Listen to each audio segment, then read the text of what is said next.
Vores næste indslag er fra Christiansborg, hvor Poul Larsen lige nu står sammen med Margrethe Vestager og drøfter den nye finanslov.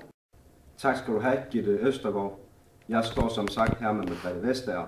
Og Margrethe, hvordan kan det være, at rød regering vil hæve fedtafgifterne? Jamen det er fordi vi som danskere står i en økonomisk krise, og vi mangler penge, så vi kan finansiere det til andre gode ydelser i samfundet. Det stemmer da ikke helt overens med den holdning, I havde før valgkampen, hvor I sagde, at det ikke vil blive dyrt for den almindelige danskere.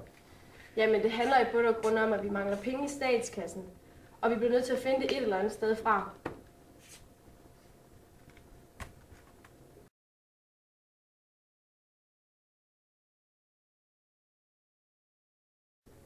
Jamen flere og flere danskere de vil jo tage til grænsen for at handle. Har I tænkt over det i jeres valgprogram? Det giver jo ikke lige frem mere eller flere penge i statskassen. Altså vi kan ikke tvinge danskere til noget, og jeg har desværre ikke flere kommentarer til denne sag.